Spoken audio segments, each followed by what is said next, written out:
Please welcome to the stage Executive Director at Startup Chile, Sebastian Diaz-Meza.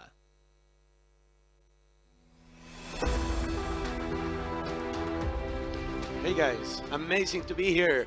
Welcome to the Web Summit. As these guys were telling, I'm Sebastian Diaz. I'm coming all the way from Chile in South America, and I'm leading one of the biggest accelerators down there, Startup Chile. So if you have any startup here, or you know any founder that is ready to grow from Latin America, just let me know after this event. Okay, so we're gonna have a really interesting afternoon. And as I was telling you, you are very welcome to Forum Roster Web Summit exclusive, invite-only stage between the speaker lounge. Coming up this afternoon on day 3 of Forum Roster, we take a look of public and private partnership and ask if they are the only way to achieve sustainable development goals. We examine the rise of populism and protectionism policies across the world and ask if they are the future for free trade. And we explore the evolution and fake news, and we ask where to next. Very important topics nowadays. But first, this afternoon, with approximately 40 million people enslaved today, it's difficult to see how modern slavery could possibly be ended. The UN Sustainable Development Goals include the aim of eradicating modern slavery and human trafficking. Efforts to achieve this goal have begun to gather momentum, and technology is playing a central role of these efforts. On a stage to explore how this aim can be achieved with Alex Deane from FTI Consulting, our philanthropist and founder of the Global Sustainability Network, Raza Jafar, former Lord Bishop and member of the House of Lords, the Reverend Dr. Alastair Redfern, Director of the Office of the UN High Commissioner of Human Rights, Peggy Hicks. Welcome.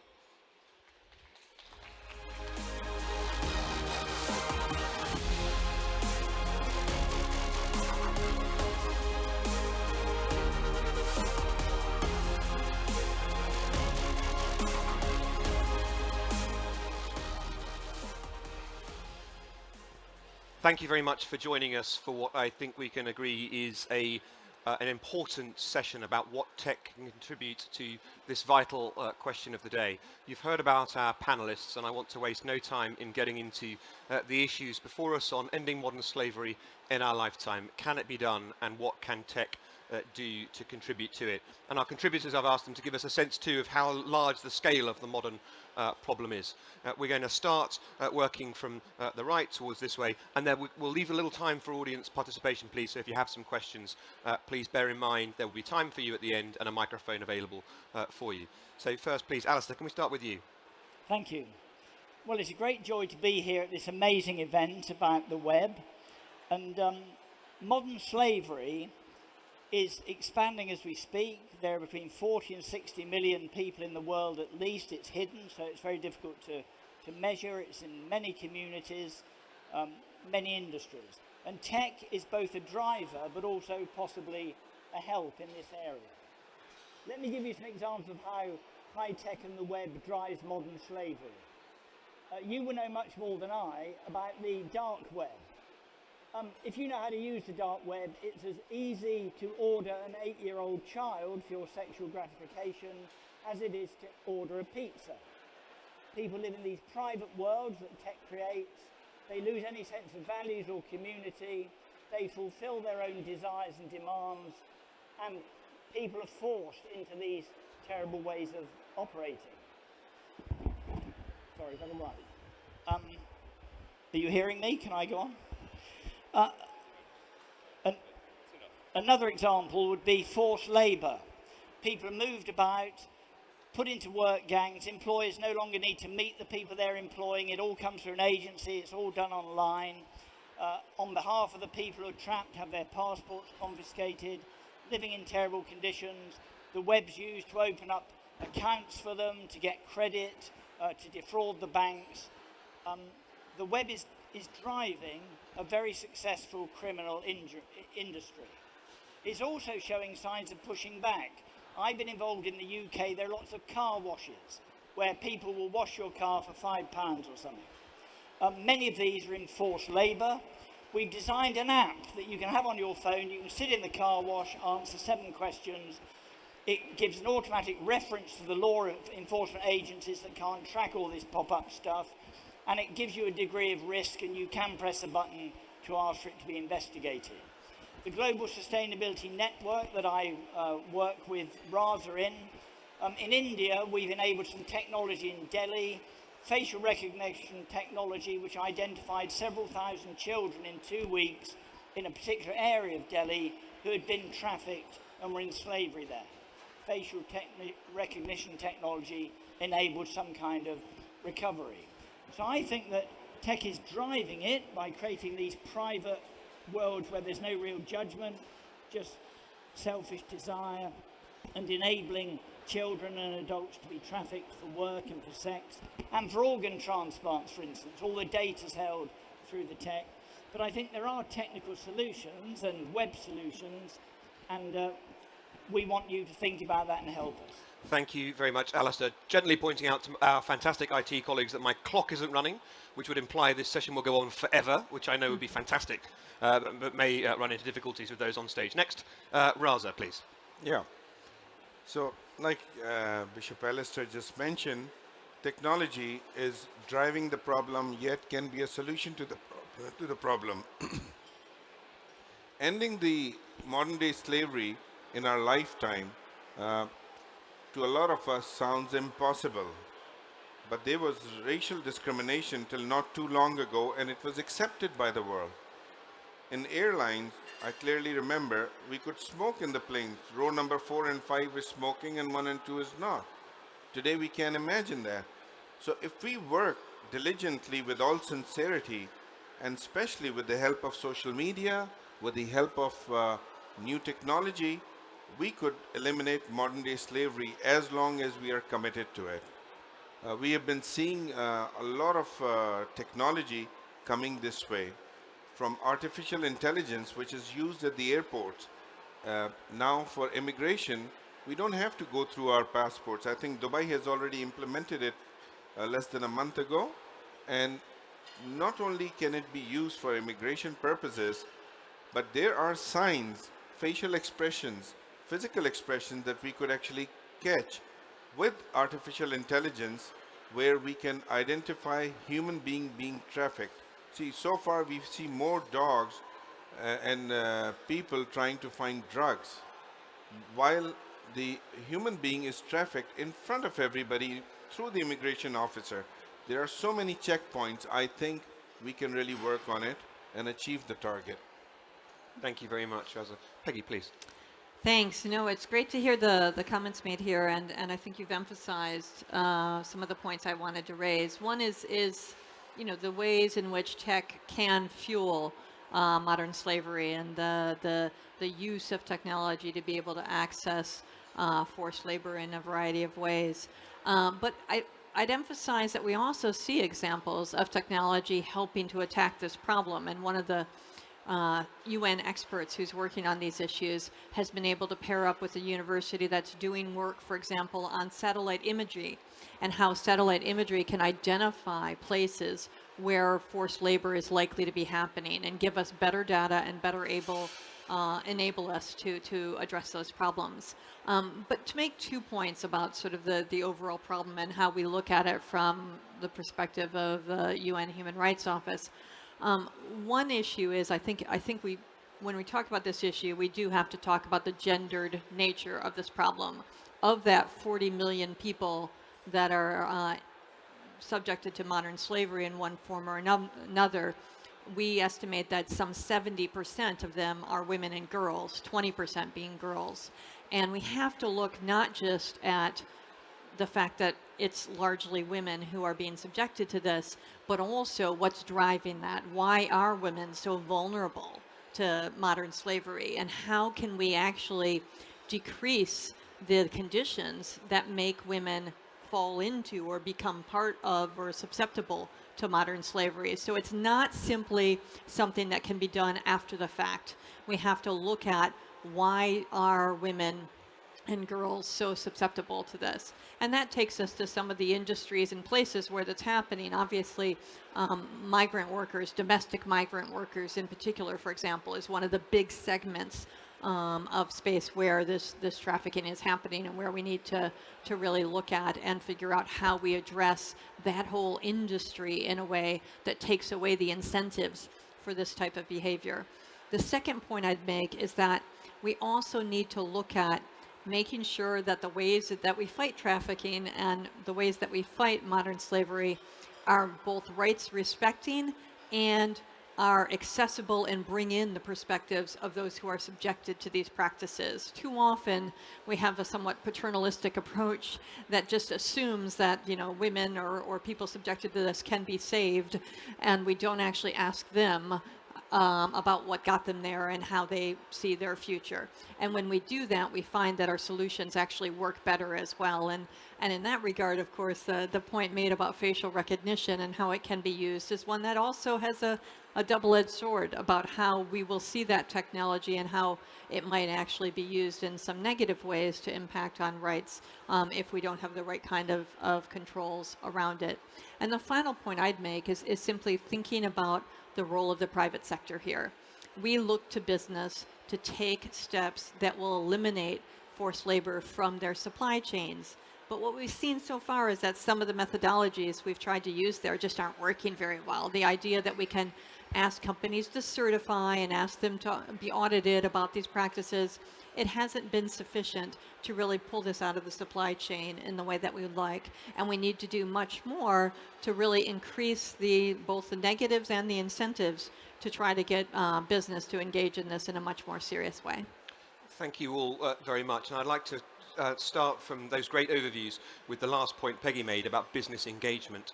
And you all, in different ways, imply a responsibility amongst those who lead in tech. So I'd like to ask each of you, given that you're so deep in this issue, how is that engagement going? And how are you finding tech's response? Are people interested, apathetic? Do they pay lip service to things? Or are they really committed alongside you? Bishop Alastair, if you wouldn't mind first. We've lost you entirely. We'll come back to you in a moment. Raza, we'll go with you. So as far as businesses are concerned, we have to start from the top. I think some of us may be using mobile technology. The cobalt mining, the minerals that are mined, we need to be aware of where is that coming from. Are the people in our consumption taken care of? All these people who produce stuff for us, when we see products for too cheap, we need to understand where are we going with that. Is everybody being paid properly? When the Bangladesh production of jeans, denim jeans, they are paid $6. It's sold for $65. And over there, the buyers with big brands publicizing all over the world are not being questioned at all that how are you taking care of it. But I believe the awareness is coming in.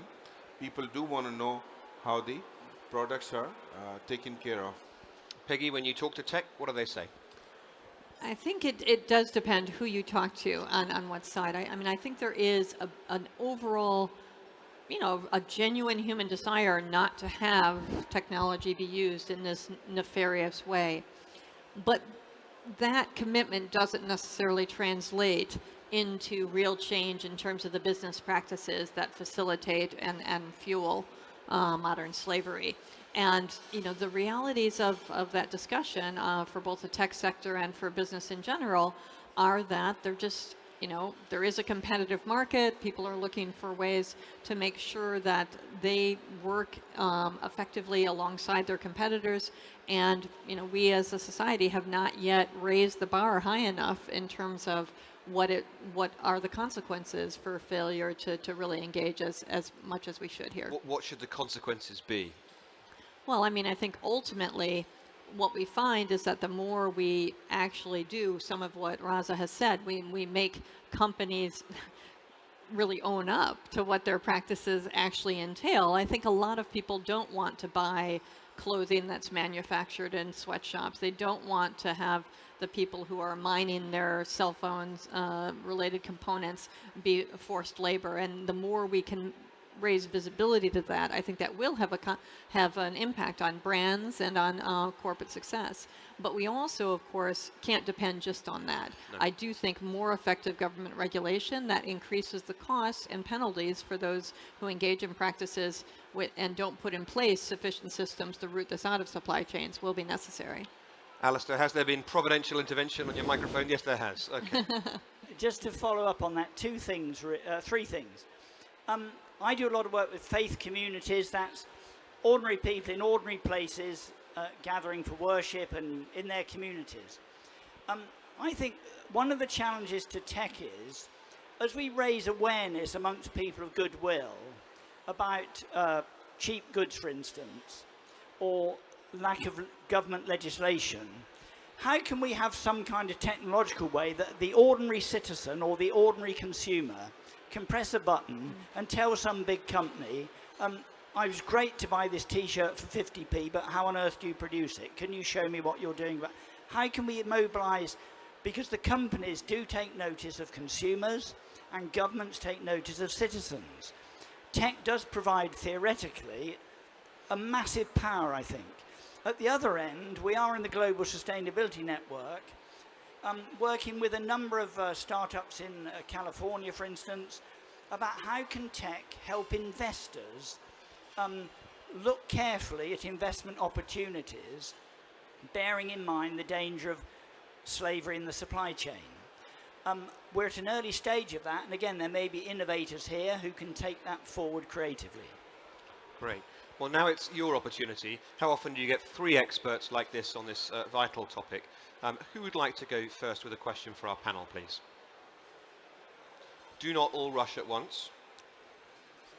Well, don't worry, we will keep on going, but if someone has a thought that suddenly occurs to them, or indeed would like to tweet supportively about this session but are too shy to put their hands up, please do so, of course, using the hashtag WebSummit, and we all love having our picture taken too. So support us online if you can't yet ask us a question.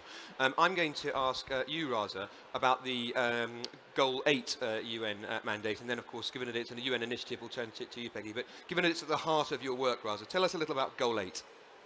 Goal 8, Sustainable Development Goals, were announced after the first 15 years of MDGs, which were the Millennium Development Goals. Extremely well thought through, 17 goals were announced by United Nations, and all the countries, all the UN members, over 192 or 93, I don't know the exact number, are signatory to the SDGs. So the governments are committed. Goal 8 is about sustainable economic development, but primarily means youth employment and creating jobs and ending modern day slavery. So when we decouple the economic growth from environmental degradation, we focus on youth employment and creating jobs. Number 3, we need to ensure that we are going to end modern day slavery. So the whole world got together and signed by 2030 we are going to achieve that. Now we need to hold the governments, the UN, and the rest of the world responsible for achieving that. Or we should come out and say we like to talk, Yes. and just give lip service and achieve nothing, because we really need to commit to that. So instead of criticizing and sitting on the sidelines, what we decided that the governments are already committed, all the faith leaders, we managed to bring them all together in 2014, 2nd December, to sign a joint declaration against slavery. So we have full support of the faith. We need to bring the businesses, the non-profits, and the media to help us all achieve this Goal 8. So that's what we try to do in Global Sustainability Network. And Peggy, it's the UN initiative. How real is that challenge? I mean, are member states really committed to it, or is there, without naming names necessarily, unless you want to, are there people just paying lip service to it but actually letting this happen? Look, we're already, 2-3 years into the Sustainable Development Goals project, and I have to say there's a lot more that needs to be done to make it as serious as it needs to be. That said, there is a system in place. There are national reviews that happen. where states have to say what they've been done goal by goal and under very clear statistical indicators of progress. And in fact, our office has to monitor the progress on at least one of those sets of indicators. So there are tools that can be used in this framework to really advance progress. But I'd point to a couple of issues. One is the Sustainable Development Goals are largely seen as something that's about increasing development in the global south. Right. And it's not really felt in the global north that states actually, that there's more that they have to do to address the issues that are necessary for sustainable development. And this is a perfect example where there is a lot of work that needs to be done at the national level, state by state, in the global north, if we're going to end modern slavery. And so really getting people here in Europe and elsewhere to see the Sustainable Development Goals project as not just something that's for, other regions, but matters here as well, will be crucial. Well, Alastair, you will of course have a particular perspective on the actions of the legislature. What is the? I mean, not to pick out a single example, but given that you're from the UK and have a particular ability to observe what the UK legislature is doing, how seriously is it taken in your country, and what's the government doing? Well, we passed the Modern Slavery Act in 2015. I was on the select committee that designed it, which was a great privilege. I'm part of a group appointed by the Home Office to review the Act after 3 years, so the government is recognising that this first stab still leaves a lot to be done. It's a political negotiation, how much you can invest in it, how much the law can deliver, but most of this is happening in the dark economy, really, below the scale, criminal activity of a highly sophisticated nature. And so although we've got to have legal frameworks, the big pushback is going to come from the people who are consuming and giving trade to these criminal gangs by commodifying people for sex, for organs, for labour, for whatever it is. That's where the pushback's going to come. As long as the demand is there, the law will always be catching up, I think. Yes, fair enough. Raza. So there's one point I'd made. See, I come from the background of development. When we launch a project, we give a date and we deliver it to you. Otherwise, we are held accountable. My involvement the last few years, I feel the governments are not totally committed to delivering, because I would like all of us to question our governments. Here, you say you'll achieve it by 2030, 17 goals. Either you are just giving lip service, or show us a plan how you're going to achieve it. Where are the resources? They don't even have offices, money, people allocated to achieve that. How are we imagining that it is going to be achieved? Are we living in a la-la land? We need to ask this question. Okay, there we do have a question, and I know we've got a mic that's going to come to you now. Thank you very much, gentlemen there. And let us know where you're from, if you can get the mic on. You don't. We are cursed with gremlins today. Yeah, there you go. We can hear you. Chris from Canada, Waterloo, Canada. And I'm curious on the last point the Bishop made about consumers and companies pushing back. And I can absolutely see where that would come in for forced labor for consumers. But I do wonder, how would that be effective on things like the sex trade or organ trade, where clearly people who are buying that aren't going to be swayed by sort of moral suasion. So I can see sort of on the phones and on the supply chains and a real path forward, but I'm not sure I see the path forward for some of the more criminal elements that you outlined. I'd love to hear thoughts from people on how you combat that. Thank you very much, Chris. Great question. So we'll start with you, Alastair. I suppose there are people who are worst off, are the hardest to reach in this environment, and consumer activism can only reach so far. Yeah. I mean, I think I want to give a challenge to the whole tech world of which I'm part, that I think a lot of the demand has grown, as I hinted at the beginning, because we all live in a very small world around a screen. And therefore our moral sensitivities are very self-centered. So you order a childlike a pizza online, and it just seems that's what I fancy. I think I've met some people here today, and I said, why haven't you done this conference online? Why have you all come together? We do need to get people away from being on their own and in community and seeing what that's like and learning about relationships which are creative. And a lot of the sexual demand and the organ demand is very narrowly conceived. And we've got to help people have a bigger view of the world, not just through the screen, but somehow how is tech going to help people interact in real time with people? That's my concern. Raza? Can you please repeat the gist of your question so that I can be very pertinent and precise? It's coming to you now. It's just behind you. Essentially, I don't see how consumer activism will help with the sex and organ trade because it's a very small set of consumers. iPhones and jeans, yes, just- but prostitution and... I'll just yeah. give you an idea. The Nordic model actually penalizes the consumer, right? So for prostitution, for instance, law enforcement, so we're just saying it's not only consumer awareness, law enforcement needs to get more active, and especially corruption is what leads to sex trade, which is forced prostitution, especially in the places. So not any one thing is going to be a solution. The solution will come from adopting it all over, socially, consumer behavior, law enforcement, and of course, there will always be bad people around the world, and we have to fight them. Peggy? A couple of points. One is, I think I do have to say that bring us back to the point about that the solutions have to be rights respecting as well. And so we really do need to look at, you know, the issues. And I guess there's at least a debate about the Nordic model, and we won't probably get into that here. But the issue is, you know, who are the women that are subjected to this? Why are they there? And what is the best solution from their perspective going forward? And I do think it's hard to talk about these issues without recognizing that we live in a world in which there are so many different ways in which women are put in positions that make them more vulnerable to these types of practices. And to me, ultimately, I would agree that we're not going to solve it simply at the tail end. We have to start at the base and look at, you know, who are these people? Why are they in a position where this can happen in the way that it does? And I think, you know, one of the examples I'd use is domestic workers and migrant domestic workers as well. And when we look at what fuels, you know, an industry that obviously can exist, but the lack of government regulation of that industry and the extent to which, you know, governments actually exacerbate it by allowing practices where people, you know, can have their passports removed and other things can happen.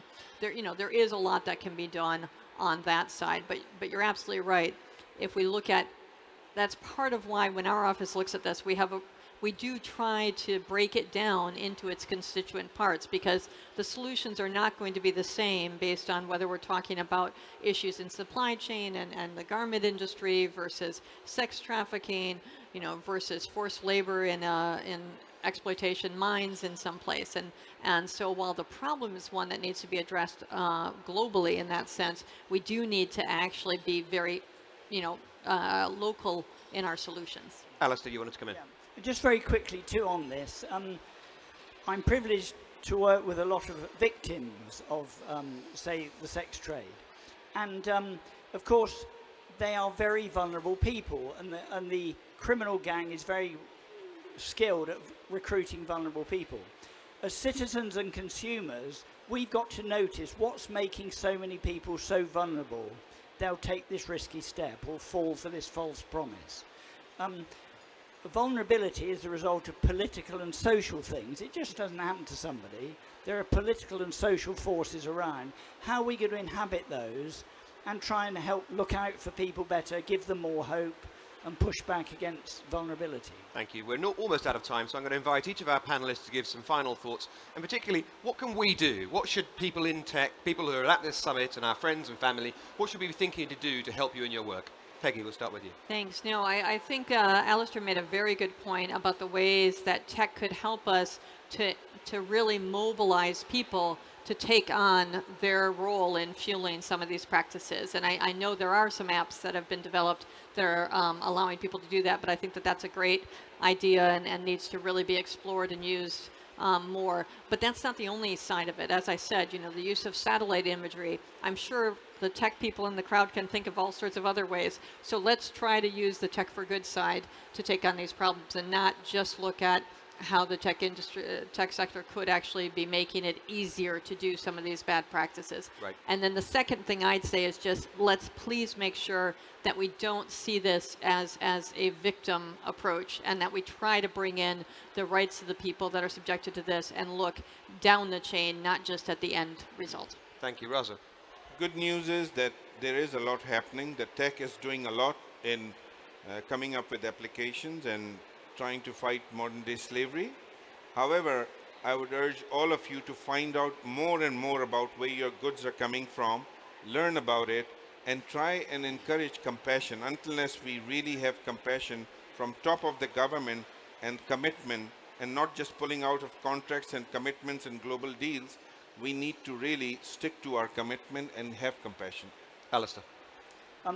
I think building on both of those things, the danger is that tech gives a narrow sense of control for people and they lose a sense of reality, of being connected with other people, other forces, bigger values. How can tech help people have a sense of being a person? Slavery is about people being treated as commodities and traded. What can tech do to help us see others through the media, through the web, as people with compassion? Thank you very much. I think it's been a fascinating discussion, and I hope you've enjoyed it and learned from it, as I have. For both their contribution today and for their vital work in this, can I please invite you to join with me in thanking our panel in the usual way? Thank you.